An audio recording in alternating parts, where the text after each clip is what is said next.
मासूम मोहब्बत पार्ट 1। मुंबई। रात का वक्त। रात के करीब 10 बजे मुंबई की सुनसान सड़कों में एक लड़की भाग रही थी, जिसकी आंखों से बेतहासा आंसू बह रहे थे। वो बार बार मुड़कर पीछे देख रही थी, जैसे कोई उसका पीछा कर रहा हो। उस लड़की ने पिंक कलर की कुर्ती और नीले रंग की जीन्स पहनी हुई थी, जिसके बिखरे हुए बालों में चोट और कोमल गालों पर थप्पड़ के निशान साफ दिख रहे थे। उस लड़की की उम्र कुछ 17-18 साल के आसपास होगी। वो बेसुध सी भाग रही थी। भागते-भागते उसकी सांसें उखड़ने लगी थी, लेकिन फिर भी वो रुक नहीं रही थी, मानो उसे किसी का डर हो।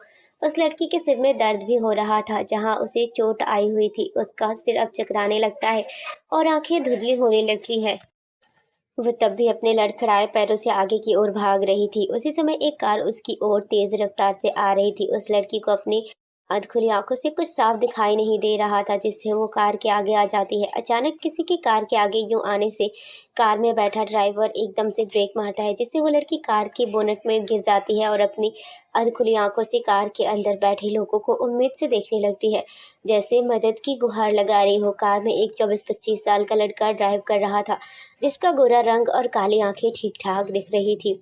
उसकी आंखों में एक डर छिपा हुआ था। ड्राइवर सीट में बैठा लड़का अपनी डरी हुई आंखों से कार के रियर मिरर से बैक सीट में बैठे इंसान को देख रहा था, जो सामने उसी लड़की को देख रहा था। दूध सा गोरा रंग, नीली आंखें, सिर गुलाबी होंठ, लंबे बाल जो हल्के घुंघराले थे और होठों के नीचे एक छोटा सा तिल उस लड़की की खूबसूरती में चार चांद लगा रहा था। उस लड़की की नजरें भी उसी लड़के में थी, लेकिन तब उस लड़की की आंखें बंद हो जाती है और वो नीचे सड़क पर गिर जाती है। गिरती लड़की को देख बैक सीट में बैठा लड़का तुरंत कार से बाहर निकलकर उसके पास आता है।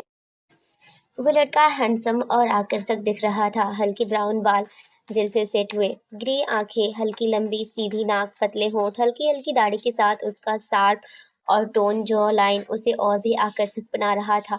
उम्र करीब 26-27 साल की होगी। हाइट लगभग 6 फीट 3 इंच, एब्स से भरा हुआ शरीर और हाथों में उभरी हुई वेन्स।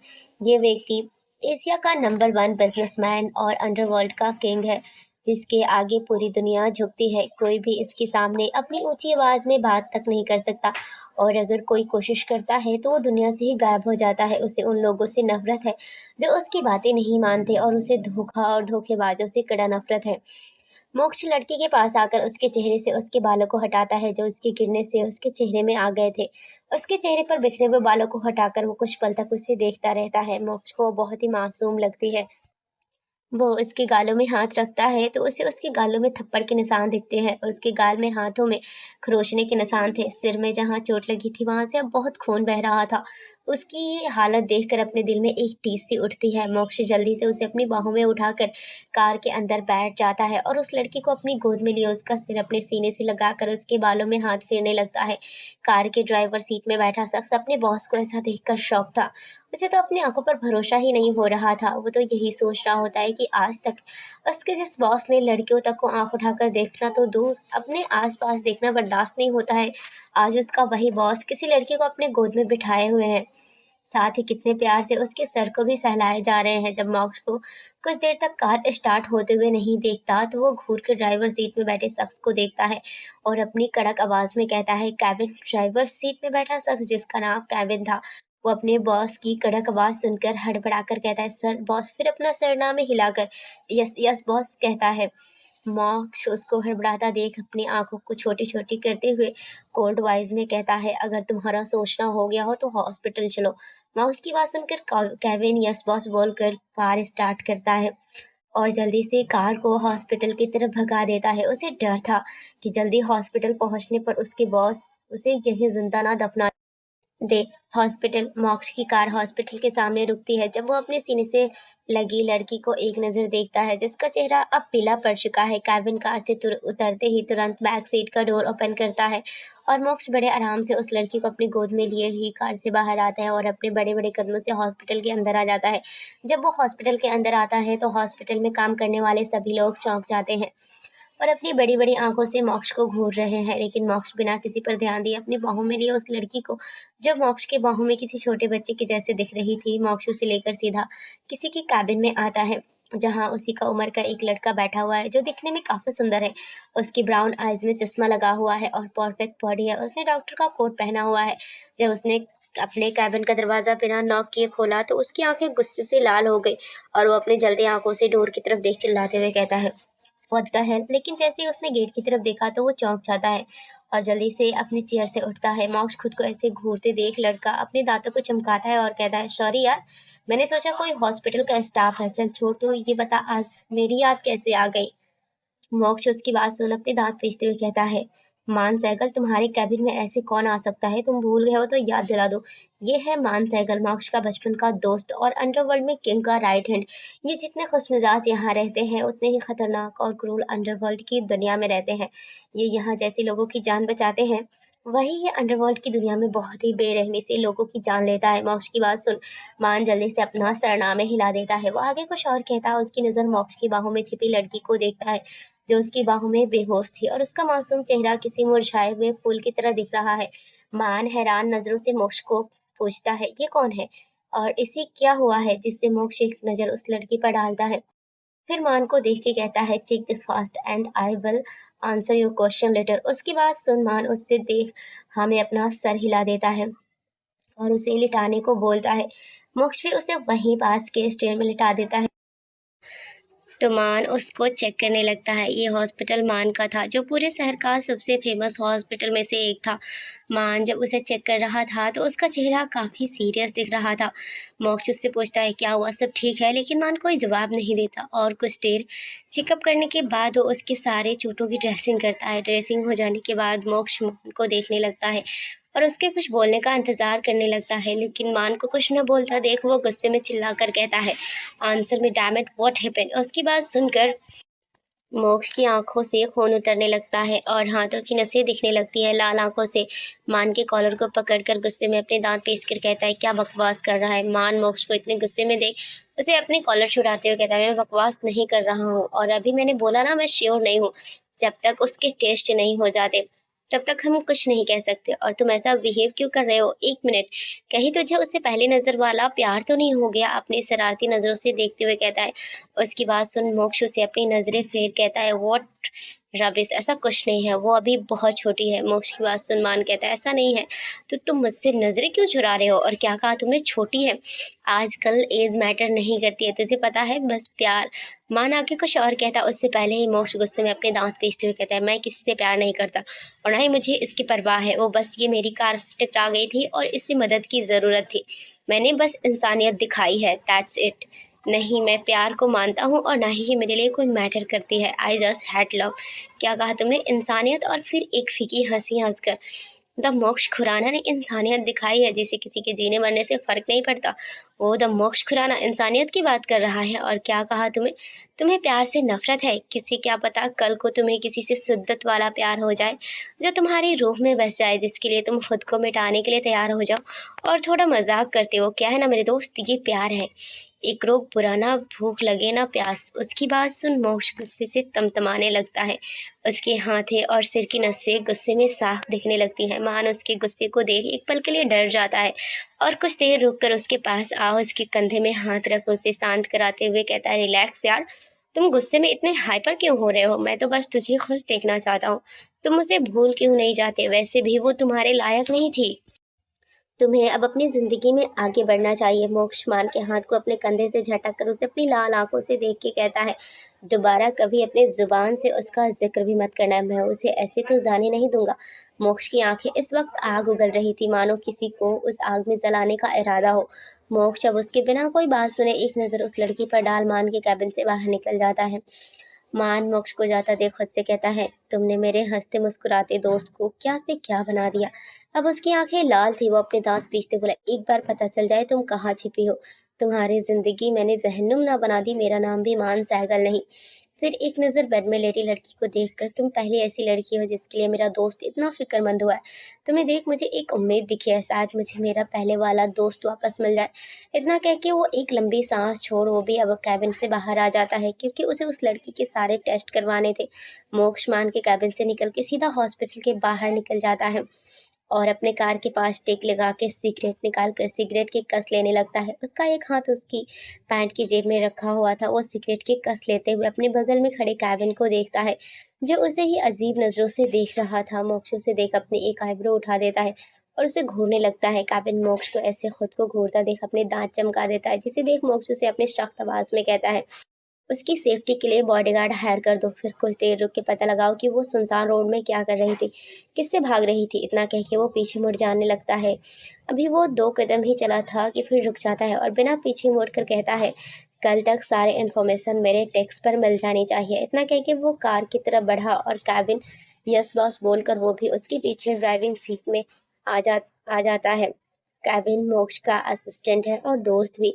1 घंटे बाद मोक्ष की कार एक बहुत बड़े विला के बाहर आकर रुकती है, जिसमें बड़े-बड़े अक्षरों में खुराना पैलेस लिखा हुआ था और एक बड़ा-सा गार्डन था, जिसके बीच में एक रॉयल वाटर फाउंटेन था, जो बहुत खूबसूरत दिख रहा था। मोक्ष कार से उतरकर अंदर की तरफ आता है और केविन को भी वहीं रुकने का बोलता है, क्योंकि अब तक रात के 2 बज चुके थे। मोक्ष घर के अंदर मेन हॉल में आता है तो देखता है चारों तरफ अंधेरा था। वो अपने कमरे की तरफ अपने कदम बढ़ा देता है, लेकिन जैसे ही उसने पहले सीढ़ी में कदम रखा तो पूरे हॉल की लाइट ओपन हो जाती है, जिसे देख वो अपने कदम रोक लेता है और अपनी आंखें कस के बंद कर देता है। वो अपनी बंद आँखों को खोल बिना पीछे मुड़े ही कहता है, मॉम, मैंने आपसे कितनी बार बोला है कि आप मेरा वेट मत किया करें। फिर पीछे पलट के देखता है तो उसके सामने एक 48 साल की औरत खड़ी थी, लेकिन उसे देखकर ऐसा लग ही नहीं रहा था कि उनकी उम्र इतनी होगी। उन्हें देख ऐसा लग रहा था जैसे अभी वो 35 साल की हो। उन्होंने अपने आप को अच्छे से मेंटेन रखा था, बहुत ही सुंदर थी। जितनी ये सुंदर थी उतना ही इनका दिल भी सुंदर था। इन्हें अपने बड़े बेटे की बहुत फ़िक्र रहती है। आज भी उसकी फ़िक्र में उसका इंतज़ार कर रही थी। मोक्ष उन्हें देख आगे कहता है, मॉम, डॉक्टर ने आपको टाइम से सोने को और ज़्यादा स्ट्रेस लेने के लिए मना किया है ना, तो आप सुनती क्यों नहीं है? मोक्ष की बात सुन निहारिका जी उसका हाथ पकड़ कर कहती है, बेटा, अगर तुम्हें मेरी इतनी ही चिंता है तो ले आना मेरे लिए बहू। उसके बाद मैं नहीं करूँगी तुम्हारी चिंता, ना ही देर रात तक तेरा इंतज़ार करूँगी। अपनी माँ की बात सुन मोक्ष का चेहरा सीरियस हो जाता है। वो निहारिका जी से अपना हाथ छुड़ा के कहता है, मॉम, मैंने आपको पहले भी कहा है और अब भी कह रहा हूँ, मुझे नहीं करनी शादी और आप मेरी फ़िक्र मत किया करें। मैं छोटा बच्चा नहीं हूँ, मैं अपना ख़्याल रख सकता हूँ।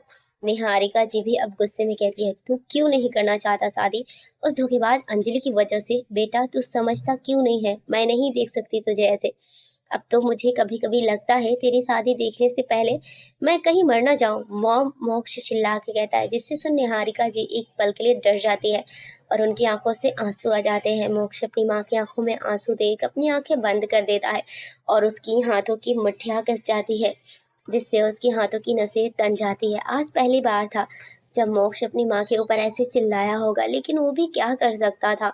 अपनी माँ के मुंह से मरने की बात सुन उसे गुस्सा आ गया। अब आता भी क्यों नहीं, वो अपनी माँ से प्यार ही इतना जो करता था। मोक्ष अपनी आंखें खोल अपनी मॉम को देखता है और उन्हें गले लगा लेता है, तो उसकी माँ भी उससे गले लगा लेती है। उनकी आंखों से अब भी आंसू बह रहे थे। अब भाई, उनका भी माँ का दिल था। अपने बच्चों को इतने दुख तकलीफ में देख किसी भी माँ को अच्छा नहीं लगता, उनको भी तकलीफ होती है। मोक्ष निहारिका जी से दूर होकर उनके गालों में हाथ रखता है, प्लीज मॉम, आप प्रॉमिस कीजिए आज के बाद आप अपनी जुबान से ये मरने की बात दोबारा नहीं करेंगी। निहारिका जी उसकी बात सुन कहती है, ठीक है, नहीं लाऊंगी, पर तू भी शादी के लिए मान जा। अपनी माँ की बात सुन बात को पलटते हुए कहता है, मॉम, हम इस बारे में बाद में बात करते हैं, पहले आप जाइए और आराम कीजिए, वरना मिस्टर खुराना को जलन होने लगेगी कि आप उनसे ज़्यादा मुझे अटेंशन दे रही है। माँ उसकी बात सुन निहारिका जी समझ जाती है कि वो अब इस बारे में बात नहीं करना चाहता। निहारिका जी को अब मन ही मन मोक्ष के लिए चिंता होने लगती है, क्योंकि उनको मोक्ष के अतीत के बारे में पता था, जिसके कारण उन्होंने अपने उस मोक्ष को खो दिया था, जो हमेशा हंसता मुस्कुराता रहता था। उस एक धोखे के कारण भरोसा उठ गया, बस एक गुस्सैल, एरोगेंट, हार्टलेस बन के रह गया। मोक्ष अपनी माँ को सोने के लिए कहता है तो निहारिका जी भी हाँ में सिर हिला देती है। फिर रुक कर कहती है, तुमने खाना खाया है? मोक्ष हाँ में अपना सिर हिला देता है तो निहारिका जी अब अपने रूम की तरफ बढ़ जाती है। निहारिका जी के जाने के बाद मोक्ष की आंखें डार्क हो जाती है और हाथों की नसें दिखने लगी। वो वो मोक्ष नहीं लग रहा था जो अभी अपनी माँ के सामने था, अभी वो अलग ही लग रहा था। अगर कोई उसे ऐसे देख लेता तो डर से मर ही जाता। मोक्ष अब अपने कमरे में आ जाता है और अपना कोट सोफे में फेंक सीधा वॉशरूम में आकर शावर के नीचे खड़ा हो जाता है और अपनी आंखें बंद कर देता है। शावर का ठंडा पानी मोक्ष के ऊपर गिर रहा था कि तभी उसको अपनी आंखों के सामने उसी लड़की का चेहरा दिखने लगता है। उसकी आंखें जिनमें उसने दर्द देखा था, उसके वो पतले गुलाबी होंठ, उसका दूध जैसा गोरा चेहरा, उसके वो कोमल से चेहरे में वो चोटों के निशान देख मोक्ष एक झटके में अपनी आंखें खोल देता है। उसे पता नहीं क्यों पर उसके ज़ख्मों को देख अपने दिल में दर्द महसूस हो रहा था और ये क्यों था वो समझ नहीं पा रहा था। वो अपने सिर को झटक देता है और बाथरोब पहन के वॉशरूम से बाहर आ जाता है। मोक्ष बाथरूम से बाहर आ अपने बालों को टॉवल से सुखा के टॉवल को सोफे में फेंक क्लोजेट रूम की तरफ बढ़ जाता है। मोक्ष का कमरा बहुत बड़ा था, बहुत ही लग्जरियस था, जहाँ बीचों बीच एक किंग साइज बेड था और एक बड़ा सोफा। उसके आगे टी टेबल थी। उसी कमरे के एक साइड में एक बहुत बड़ा वार्डरोब था जिसमें मोक्ष के कपड़े, शूज और कुछ ज़रूरी सामान था। उसी कमरे के राइट साइड से अटैच एक स्टडी रूम भी था जो मोक्ष का अपना पर्सनल था। कुछ ही देर में मोक्ष चेंजिंग रूम से कपड़े चेंज करके वापस रूम में आता है। इस वक्त उसने ब्लैक टी शर्ट और वाइट लोअर पहना हुआ था। मोक्ष अब अपने बेड में आकर सीधा लेट जाता है और अपनी आंखें बंद कर देता है। आज की पूरे दिन भर की थकान से उसे जल्दी ही नींद आ जाती है। अगली सुबह सुबह के 5 बजे मोक्ष हमेशा की तरह अपने टाइम में उठ जाता है और फ्रेश होकर अपने जिम की तरफ बढ़ जाता है जो उसने अपने फ्लोर के ऊपर वाले फ्लोर में ही बनवाया हुआ था। करीब 1 घंटे बाद मोक्ष अपने जिम से वापस रूम में आ जाता है। उसका पूरा शरीर पसीने से भीगा हुआ था। उसने जो टी शर्ट पहनी हुई थी पसीने के कारण ट्रांसपेरेंट हो गई थी, जिसकी वजह से उसकी मस्कुलर बॉडी साफ उभर के दिख रही थी। मोक्ष टॉवल से अपने पसीने को पोंछता हुआ रूम से आता है और वॉशरूम की तरफ अपने कदम बढ़ा देता है, लेकिन मोक्ष जैसे ही वॉशरूम के दरवाजे तक पहुंचता है कि उसका फ़ोन बजने लगता है। मोक्ष फ़ोन की आवाज़ से पीछे पलटता है और बेड की तरफ आकर अपना फ़ोन देखता है जिसमें मान नाम शो हो रहा था। मोक्ष बिना देरी के फ़ोन रिसीव करता है और दूसरी तरफ की आवाज़ सुनने लगता है, लेकिन वो जैसे ही दूसरी तरफ की आवाज़ सुन रहा होता है उसका चेहरा भी डार्क हो रहा था। कुछ देर में मोक्ष बस इतना कहता है, आई एम कमिंग, और फ़ोन कट कर देता है। इस वक्त उसका चेहरा काला पड़ा हुआ था। मोक्ष कुछ देर वहीं खड़ा रहता है और फिर सीधा वॉशरूम की तरफ आ जाता है। करीब आधे घंटे बाद वॉशरूम का दरवाज़ा खुलता है और वॉशरूम से मोक्ष अपने चेहरे में बिना कोई भाव लिए अपने बॉडी में सिर्फ एक टॉवल लपेटे हुए बाहर निकलता है। इस वक्त उसने अपनी अपर बॉडी में कुछ नहीं पहना हुआ था जिससे वो काफ़ी अट्रैक्टिव दिख रहा था। उसके बालों से गिरता हुआ पानी की बूंदें उसके चेस्ट से होकर उसके 8 पैक एब्स में गिर रही थी। इस वक्त अगर कोई उसे ऐसे देखता तो पक्का उसके प्यार में ही डूब जाता। मोक्ष अपने एक हाथ में टॉवल ले अपने गीले बालों को सुखाते हुए ड्रेसिंग टेबल के सामने आ जाता है और आईने के सामने खड़े होकर खुद को देख अपने बालों को साफ करने लगता है। जब मोक्ष के बाल सूख जाते हैं तो वो वार्डरोब खोलकर अपने लिए कपड़े निकालकर चेंजिंग रूम की तरफ बढ़ जाता है। रूम से तैयार होकर बाहर निकलता है। मोक्ष ड्रेसिंग के सामने आकर अपने बालों को सेट करने लगता है। कुछ ही देर में मोक्ष अब पूरी तरीके से तैयार हो जाता है। मोक्ष अपना फ़ोन उठा अपने कमरे से बाहर निकल जाता है। वो कॉरिडोर से होते हुए सीढ़ियों से उतरकर नीचे मेन हॉल में आता है जहाँ उसे अपनी माँ और उनके साथ एक करीब 54 साल का एक आदमी बैठा हुआ दिखता है जो दिखने में थोड़ा बहुत मोक्ष के जैसे लग रहे थे, या ये कह सकते हैं मोक्ष इनके जैसा दिखता था। ये शख्स थे राज खुराना। ये मोक्ष खुराना के पापा थे। मोक्ष उनको देख एक गहरी सांस लेकर उनकी तरफ बढ़ जाता है और अपनी मॉम को गुड मॉर्निंग विश करता है। फिर अपने पापा को देख के कहता है, आपने आर्यन को वापस इंडिया क्यों बुलाया है? मोक्ष की बात सुनकर राज जी उसे कहते हैं क्योंकि अब उसकी पढ़ाई कंप्लीट हो गई है और उसका वहाँ अकेले मन नहीं लग रहा है। राज जी की बात सुन मोक्ष उनसे कहता है उसे यहाँ आना है क्योंकि उसे वहाँ मौज मस्ती करने को नहीं मिलता। उसे तो यहाँ बस घूमने फिरने को चाहिए। अगर आपने उसे बुला ही दिया है तो उसे कह देना घूमने फिरने की ज़रूरत नहीं है, ऑफिस में बहुत काम होता है तो कल से ऑफिस आ जाना। मोक्ष की बात सुन राज जी कहते अरे बेटा, आज रात को पहुंचेगा वो और तुम उसे कल ऑफिस आने को कह रहे हो। उसे एक हफ्ता तो थोड़ा रेस्ट करने दो, फिर आ जाएगा वो भी ऑफिस। अपने पापा की बात सुन मोक्ष उन्हें घूर के देखने लगता है जिसे देख राज जी मुंह बना लेते हैं और मन में कहते हैं, ये खड़ूस खुद तो मशीन है, मेरी बेटी को भी बनाएगा। अब मोक्ष उन्हें देख नागवारी से अपना सिर हिला देता है। आप लोगों को बता दे, मोक्ष दिखता है बस अपने पापा के जैसा, पर वो उनके जैसा बिल्कुल भी नहीं है क्योंकि राज जी बहुत ही हंसमुख रहने वाले इंसान है। कभी कभी तो उन्हें खुद भी समझ नहीं आता कि मोक्ष इतना खड़ूस और अकड़ू क्यों है, क्योंकि वो खुद को और अपनी वाइफ को बहुत ही स्वीट और सुंदर मानते थे। हॉस्पिटल। मोक्ष पैलेस से निकलकर बाहर आता है और अपनी कार में बैठकर सीधा हॉस्पिटल के लिए निकल जाता है। करीब आधे घंटे बाद मोक्ष मान के हॉस्पिटल पहुंच जाता है जहां उसे केविन बाहर खड़ा मिल जाता है। केविन मोक्ष को ग्रीट करता है। मोक्ष एक नज़र केविन को देखता है और अपना सिर हिला देता है और हॉस्पिटल के अंदर बढ़ जाता है। केविन भी मोक्ष के पीछे पीछे अंदर आ जाता है। मोक्ष केविन हॉस्पिटल के अंदर लिफ्ट में आ जाते हैं। केविन मोक्ष को देख कहता है, सर, उसका नाम सुहानी है और वो एक अनाथ है जो ऑर्फनेज होम में रहती है और इनकी उम्र 17 साल की है। उन्होंने हाल ही में 12th पास किया है। इतना बोल केविन चुप हो जाता है तो मोक्ष घूर के उसकी तरफ देखने लगता है, जिसे देख केविन आगे कहता है, सर, उस दिन उनके पीछे गुरु भाई के आदमी पड़े हुए थे क्योंकि सुहानी ने उनके भाई को मारा था, जिसके कारण वो उनको ढूंढ रहे हैं। इतना बोल वो मोक्ष को देखने लगता है जो उसे ही अपनी खा जाने वाली नज़रों से देख रहा था। फिर अपने कोल्ड वॉइस में कहता है, you must never hear a name again. Kevin मोक्ष को अपनी बड़ी बड़ी आंखों से देखने लगता है तो मोक्ष उसे अपनी सख्त आवाज में कहता है, लगता है तुम्हारे जीने की इच्छा नहीं है। केविन जल्दी से अपनी नजरें नीचे कर लेता है और अपनी धीमी आवाज में कहता है, खड़ूस जब देखो घूरता रहता है जैसे खा जाएगा, और अपना मुंह बना लेता है। मोक्ष उसको घूर के देखता है और अपनी कठोर आवाज में कहता है, सुनाई देता है मुझे। केविन उसकी बात सुन जल्दी से अपने दांत चमका देता है। लिफ्ट का डोर ओपन होता है। मोक्ष उसे इग्नोर करके लिफ्ट से बाहर निकलकर मान की केबिन की तरफ बढ़ जाता है। केविन भी अपना मुंह बनाकर उसके पीछे आ जाता है। मान का केबिन। मोक्ष सीधा मान के केबिन के अंदर आता है जहां मान खड़ा होता है और उसका चेहरा इस वक्त बहुत ही सीरियस था। मोक्ष मान के केबिन में आ उसके सामने वाली चेयर में बैठ जाता है। उसके पीछे केबिन भी आ जाता है और मान को देख कहता है, तू इतना सीरियस होकर क्या पढ़ रहा है? केबिन की बात सुन मोक्ष मान के टेबल से पेपर वेट को घुमाते हुए मान को देखने लगता है। मान केविन की बात सुन मोक्ष और केविन की तरफ देख के कहता है, तुम लोग कब आए? दरअसल मान फाइल पढ़ने में इतना खोया हुआ था कि उसे पता ही नहीं चला कि मोक्ष केविन कब उसके केबिन में आ गए। मान की बात सुन केविन मोक्ष के बगल वाली चेयर खींच कर बैठते हुए बोलता है, क्यों, तुम इस फाइल में ऐसा क्या पढ़ रहे थे जो तुम्हें हमारे आने का पता नहीं चला? उसके हाथ से फाइल लेते हुए पूछता है। केविन फाइल खोल देखने लगता है तो मान कहता है, सुहानी की रिपोर्ट है, उसी को देख रहा था। सुहानी का नाम सुनते ही मोक्ष मान की तरफ देखने लगता है। फिर मान से पूछता है, everything is fine, what is return in the reports? मोक्ष के पूछने पर मान मोक्ष को देखने लगता है और एक लंबी सांस लेके कहता है, देख, रिपोर्ट के हिसाब से उसके साथ कुछ ऐसा नहीं हुआ जो हम सोच रहे थे। बट इतना बोल मान चुप हो जाता है। मोक्ष मान को चुप देख अपने कोल्ड वॉइस में कहता है, बट क्या? उसकी आवाज़ सुन केविन मान कुछ पल के लिए कांप जाते हैं, लेकिन मान फिर अपने डर को काबू करके कहता, there was an attempt to force her but she saved herself. मान की बात सुन मोक्ष की आंखें सख्त हो जाती है और उसके हाथों की नसें दिखने लगती है। मोक्ष ने मान के टेबल का जो पेपर वेट उठाया हुआ था उसमें उसकी मुठ्ठियां कसने लगती है। मान और केविन दोनों मोक्ष को ही देख रहे थे। दोनों उसके गुस्से को देख एक दूसरे को देखने लगते हैं, जैसे पूछ रहे हो कि उसे क्या हुआ। लेकिन दोनों एक साथ अपने कंधे उचका देते हैं। लेकिन तभी केविन के दिमाग में कुछ क्लिक होता है और वो मोक्ष को देख तुरंत कहता है, गुरु भाई का भाई विशाल वही है शायद। फिर मोक्ष की तरफ देख के, मैंने तुम्हें कहा था ना उसको गुरु भाई के आदमी ढूंढ रहे हैं क्योंकि उसने उसके भाई को मारा है। अब आया मेरे समझ में, इसीलिए उसने उस गधे को मारा होगा, because he might have tried to force himself on हर।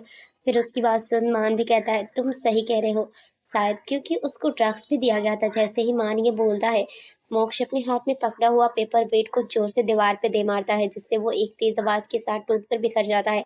मान और केविन अपने चेयर से हड़बड़ा के उठ जाते हैं। इस वक्त उन्हें मोक्ष को देख के डर लग रहा था क्योंकि वो अभी किसी शैतान की तरह दिख रहा था। उसकी आंख बिल्कुल लाल हो गई थी, हाथों और माथे के किनारे की नसें दिखने लगी थी। मोक्ष बिना कुछ बोले मान के केबिन से निकलने लगता है तो मान पीछे से ही कहता है, उसे होश आ गया है। मान की बात सुन मोक्ष के चलते हुए कदम रुक जाते हैं, लेकिन वो पीछे मुड़ के नहीं देखता। मान मोक्ष को रुकता देख आगे कहता है, तू अब क्या करने वाला है उसके साथ? बाहर गुरु भाई के आदमी उसे हर जगह ढूंढ रहे हैं, उसे कल तक डिस्चार्ज मिल जाएगा और मुझे नहीं लगता यहाँ से जाने के बाद वो गुरु के आदमियों से बच पाएगी।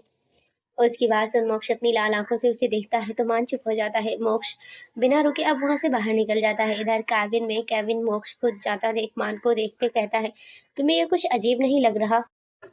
कुछ नहीं, बहुत ज्यादा अजीब। मान उसको देख के कहता है। केविन मान की तरफ देखी, ये तो कभी किसी की इतनी परवाह नहीं करता था। तो मान केविन को देखकर तुम्हें उसकी आंखों में उसके लिए फिक्र नहीं दिखा क्या? केविन मान की बात सुन कहता है, तू सही बोल रहा है। वैसे भी तूने देखा नहीं, जब उसे पता चला कि विशाल ने उसे ड्रग्स देकर उसका फायदा उठाना चाहा था तो कितना गुस्सा था उसकी आंखों में। उस वक्त दोनों कुछ देर चुप हो जाते हैं, फिर एक दूसरे को देख चौंक कर बोलते हैं, क्वीन? केविन मान के मुंह से जब एक ही शब्द निकलता है तो दोनों एक दूसरे को देखते हैं और फिर मुस्कुराने लगते हैं। इधर मोक्ष मान के केबिन से बाहर आ जाता है। वो जा ही रहा होता है कि उसकी नज़र सुहानी के वार्ड की तरफ जाती है तो उसके कदम अपने आप ही रुक जाते हैं। वो एक नज़र वार्ड के दरवाजे को देखता है, फिर वार्ड की तरफ बढ़ जाता है। मोक्ष वार्ड के दरवाजे को हल्के से खोलता है तो उसकी नज़र सामने हॉस्पिटल बेड पर लेटी इस मासूम सी लड़की पर जाती है जो किसी खरगोश की बच्ची की तरह लग रही थी, जिसके अगल-बगल मशीनें थी, हाथ में कनौल लगा हुआ था जिसमें से उसे दवाइयाँ चढ़ाई जा रही थी। मोक्ष एकटक सुहानी को देखे जा रहा था। मोक्ष कुछ सोचते हुए अंदर बढ़ता है और सुहानी के पास आ जाता है और उसे देखने लगता है। सुहानी को होश आया हुआ था, बस उसने अपनी आँखें बंद की हुई थी। लेकिन जब उसे अपने करीब किसी के होने का एहसास होता है तो वो अपनी आँखें खोल देती है और अपने साइड में खड़े मोक्ष को देख सुहानी डरने लगती है। लेकिन जब मोक्ष सुहानी को डरता हुआ देखता है तो उसके पास आ उसे शांत कराते हुए कहता है, "calm down rabbit, everything is fine." उसकी बात सुन सुहानी उसे देखने लगती है। उसकी आँखें नम हो जाती है और वो अपनी नम आँखों से मोक्ष को देखने लगती है। मोक्ष उसकी नम आँखों को देख उसके पास आ उसके पैर में बैठ जाता है और उसे अपने सीने से लगा लेता है। फिर उसके बालों में हाथ रख सहलाने लगता है। सुहानी पहले डर जाती है तो मोक्ष उसे रिलैक्स करता है जिससे वो थोड़ा शांत हो जाती है। उसे मोक्ष का टच गंदा नहीं लग रहा था। मोक्ष उसे किसी छोटे बच्चे की तरह पैम्पर कर रहा था। मोक्ष को उसकी ये हालत देखी नहीं जा रही थी। अब वो थी भी तो बस 17 साल की बच्ची, जिसने इतनी छोटी उम्र में कितना कुछ सहा था। मोक्ष को उसको इतनी तकलीफ में देख अपने अंदर कुछ टूटता हुआ सा फ़ील हो रहा था और ये क्यों है वो समझ नहीं पा रहा था या फिर समझना नहीं चाहता था। मोक्ष को अब अपने सीने में सुहाने की भारी सांसें महसूस होती है। वो अपना सर नीचे करके देखता है तो सुहानी सो चुकी थी। मोक्ष अपने सीने से सोई हुई खरगोश को देखता है जिसका चेहरा सोते हुए और भी मासूम लग रहा था। मोक्ष उसके चेहरे को एकटक देखता रहता है, फिर झुककर सुहानी के माथे पर अपने होठों को रख हल्के से चूम लेता है और फिर उसे आहिस्ते से बेड में लिटा देता है। मोक्ष एक नज़र सुहानी को देख अब सुहानी के वार्ड से बाहर आ जाता है। मोक्ष वहाँ से निकलकर कुछ देर वार्ड के बाहर खड़े होकर अपने पॉकेट से सिगरेट निकालकर अपने होठों से दबाकर कस लेने लगता है। वो सिगरेट की कस लेते हुए कुछ सोचे जा रहा था। आधा घंटा हो गया था। मोक्ष ने अब तक 2 पैकेट सिगरेट खत्म कर दी थी।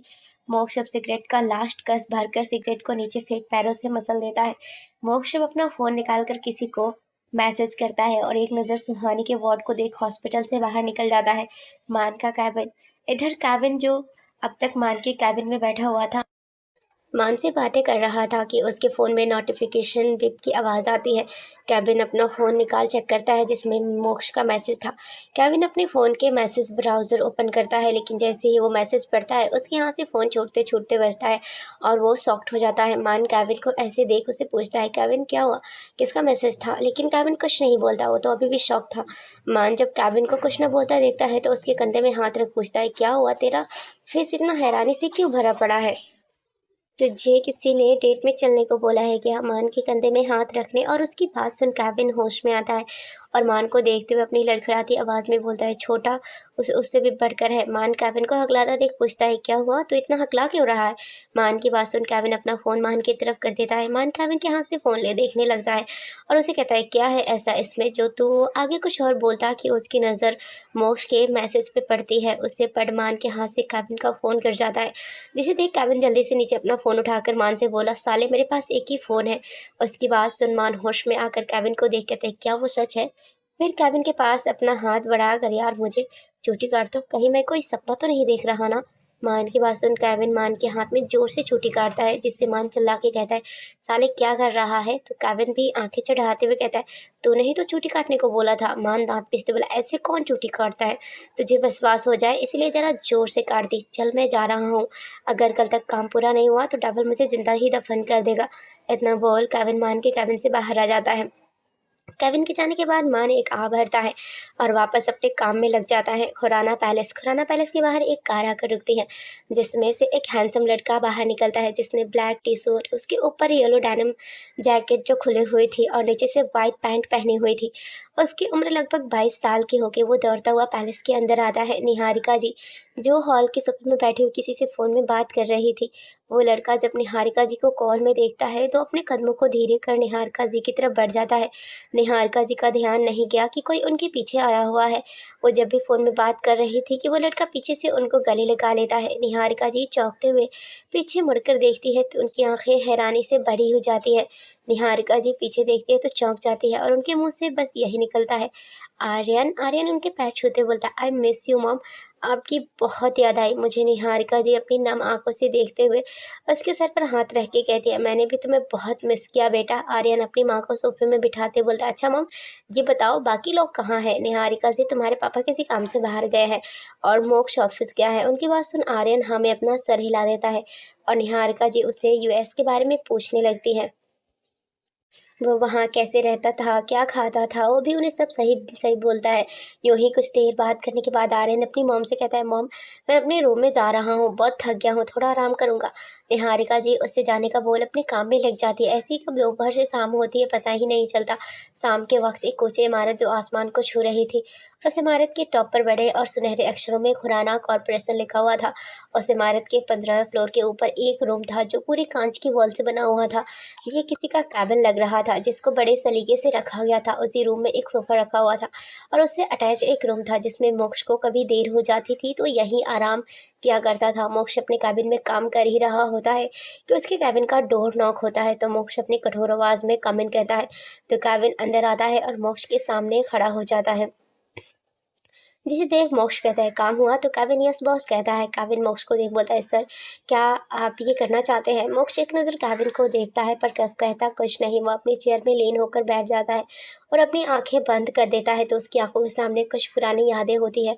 फ्लैशबैक, एक लड़का एक बड़े से घर में खून से लथपथ फर्श पर पड़ा हुआ था। उसके पेट से खून बहे जा रहे थे जिसे अपने हाथ से दबाया हुआ था कि तभी वहाँ एक लड़का दौड़कर और उसे ऐसी हालत में देखो उसके पैर वहीं जम जाते हैं। तो फर्श पर पड़ा हुआ लड़का उसे देख अपनी लड़खड़ाई आवाज़ में कहता है, मोक्ष। उसकी आवाज़ सुन मोक्ष उसके पास आकर नीचे बैठ जाता है और उसका सर अपने गोद में रख के कहता है, भाई किसने किया ये?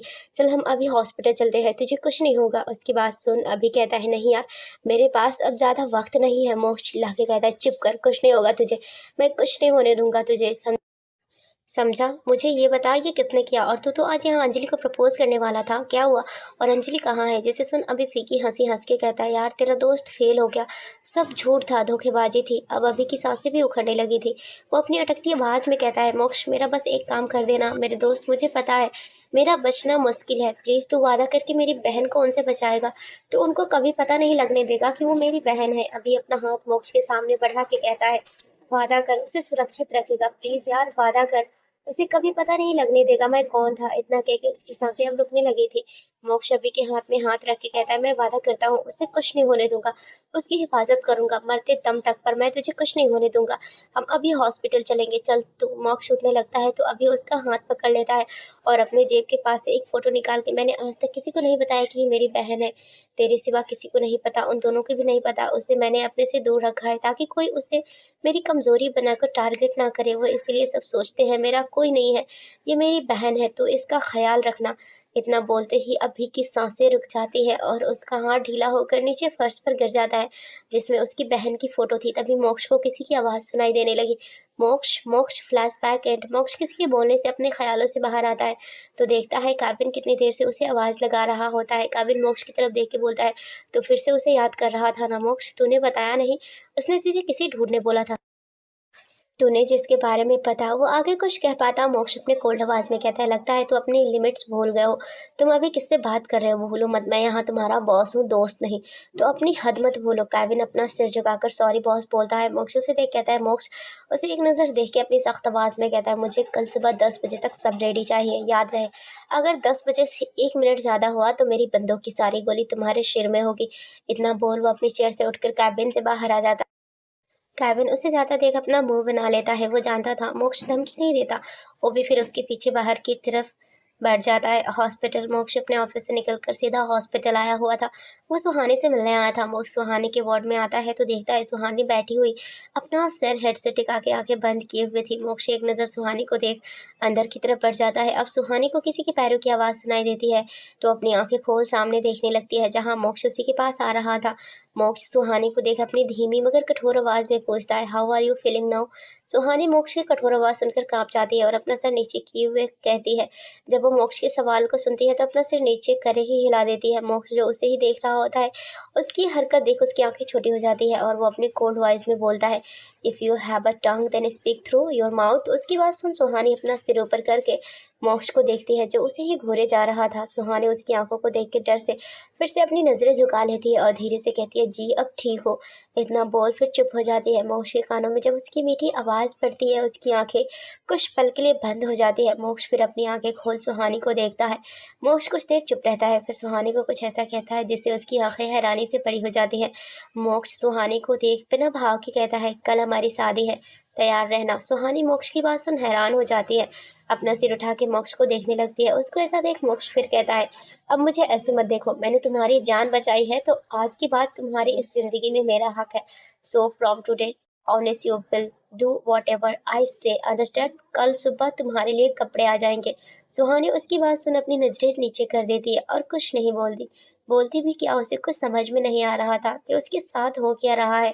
सुहानी अभी अपने ख्यालों में ही गुम थी कि उसके कानों में मोक्ष की कठोर आवाज आती है, did you here what I am just said. मोक्ष की बात सुन सुहानी मोक्ष को देखने लगती है। सुहानी को देख मोक्ष समझ जाता है उसने कुछ नहीं सुना जो अभी अभी उसने कहा था। मोक्ष सुहानी को अपनी सर्द नजरों से देखने लगता है, फिर अपनी सख्त आवाज में कहता है, मैं कल आऊंगा, तब तक तुम तैयार रहना, और हाँ याद रहे यहाँ से भागने की कोशिश मत करना, क्योंकि तुम अब मुझसे बचकर नहीं जा पाओगी। मोक्ष इतना बोल अब सुहानी के वार्ड से बाहर आ जाता है और वार्ड में सुहानी दरवाजे की तरफ देखने लगती है। उसे तो कुछ समझ नहीं आ रहा था उसकी ज़िंदगी में हो क्या रहा है। उसकी आंखों से अब बेहिसाब आंसू बहने लगते हैं। सुहानी अब अपने ख्यालों में खो जाती है कि उसकी ज़िंदगी कैसे कुछ घंटों में बदल गई। जब वो आश्रम से बाहर सामान लेने गई तब उसे किसी ने किडनैप करके बेहोश किया था, और जब उसे होश आया तो वो किसी रूम में थी। उसे समझ नहीं आ रहा था कि वो कहाँ है। उसने तो कभी आश्रम के बाहर की दुनिया नहीं देखी थी। उसने तो 12th भी अपने आश्रम से ही किया था। वो तो अक्सर मार्केट जाया करती थी और उसके अलावा कहीं नहीं जाती थी। उस दिन भी वो वहाँ से मार्केट गई थी अपनी दोस्त गीता के साथ जो उसी आश्रम में रहती थी। जब वो दोनों मार्केट गई थी, सुहानी ऐसे चलते चलते किसी से टकरा गई थी जिसे वो गिरने को हुई तो उस शख्स ने उसे पकड़ लिया था। उसने सुहानी को देखा जो बहुत ही सुंदर दिख रही थी। सुहानी उस शख्स को देख जल्दी से पीछे हटती है तो वो शख्स सुहानी का हाथ पकड़ लेता है। सुहानी उसे अपना हाथ छुड़ाने लगती है पर वो शख्स उसे जबरदस्ती अपने साथ ले जाने लगता है, जिसे देख गीता जल्दी से शख्स का हाथ सुहानी के हाथ से छुड़ाने लगती है पर वो आदमी उसे धक्का दे देता है और गीता की तरफ देख कहता है, एक बार जो चीज़ विशाल आहूजा को पसंद आ गई वो उसकी हो जाती है। और फिर सुहानी को देख हंसने लग जाता है। फिर सुहानी की तरफ देखकर, मैंने इतनी सारी लड़कियां देखी है पर तुम जैसी नहीं, तुम तो बिल्कुल किसी फूल की तरह हो। फिर सुहानी के चेहरे पर हाथ फेरने लगता है। सुहानी को उसका छूना अच्छा नहीं लगता, वो उसे धक्का दे देती है लेकिन विशाल उसके हाथ को कस के पकड़ता है। सुहानी की आंखों से लगातार आंसू बह जा रहे थे। विशाल अब सुहानी का हाथ पकड़ के खींचते हुए अपने साथ ले जाने लगता है। इस वक्त विशाल के साथ उसके बॉडीगार्ड भी थे। गीता उठकर सुहानी के पीछे जाने लगती है तो विशाल के बॉडीगार्ड उसे रोक देते हैं। सुहानी अपने आप को छुड़ाने की कोशिश करती है। विशाल एक बॉडीगार्ड की तरफ इशारा करता है तो एक बॉडीगार्ड जल्दी से आगे बढ़कर एक रुमाल में कुछ डालता है और फिर उस रुमाल को सुहानी के पीछे से उसके मुंह में लगा देता है, जिससे सुहानी वहीं बेहोश हो जाती है और विशाल उसे अपनी कार में डाल देता है। सुहानी को सारी बातें याद आने लगती है। वो उस कमरे में चारों तरफ देखने लगती है जो बहुत बड़ा कमरा था। बड़ा सा बेड, सोफा और एक कबर्ड था। वो ध्यान से उसे देखने लगती है। अभी वो देख ही रही होती है कि विशाल अंदर आता है और उसे देखता है। विशाल आए दिन लड़कियों को ऐसे ही उठा के लाया करता था, फिर उनके साथ जबरदस्ती करके मार देता था। लेकिन आज उसका शिकार सुहानी थी। वो कमरे में आकर सुहानी को देखता है और अपनी गंदी नजरों से उसे ऊपर से लेकर नीचे तक घूरने लगता है। सुहानी को उसका यूं देखना अच्छा नहीं लगता। वो अपनी डरी हुई आवाज में कहती है, भैया प्लीज मुझे जाने दीजिए। विशाल जब सुहानी के मुंह से भैया सुनता है तो उसका माथा ठनक जाता है। वो सुहानी के पास आकर उसके जबड़े को पकड़ते हुए कहता है, मैं तुम्हारा कोई भाई भाई नहीं हूँ, समझी? आज के बाद मुझे भाई मत बोलना।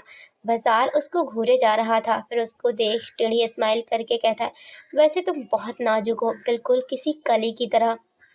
तुम्हारे साथ खेलने में मजा आएगा। फिर एक गंदी हंसी हंसने लगता है। सुहानी की आंखों से लगातार आंसू बह जा रहे थे। उसे बहुत डर लग रहा था। विशाल को देखकर उसे तो उसकी कोई भी बात समझ में नहीं आ रही थी।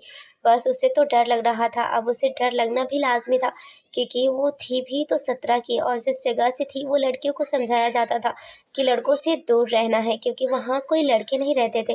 पहले कभी कोई भी लड़का जब भी सुहानी की खूबसूरती को देखता था तो उसके पास आने की कोशिश करता था तो हमेशा गीता उसे बचा लेती थी, लेकिन आज वो भी उसके साथ नहीं थी। सुहानी अपने हाथ जोड़ के दोबारा उससे रिक्वेस्ट करती है, भैया प्लीज़ मुझे घर जाना है, मुझे जाने दीजिए ना। लेकिन विशाल को फिर से सुहानी के मुंह से भैया सुनकर गुस्सा आ जाता है और वो उसके गाल में एक जोरदार थप्पड़ जड़ देता है, जिससे सुहानी एक तरफ फर्श पर गिर जाती है और उसके होठों से खून आने लगता है और आंखों से लगातार आंसू बहे जा रहे थे। विशाल सुहानी के बाल पकड़कर उसे ऊपर उठाता है।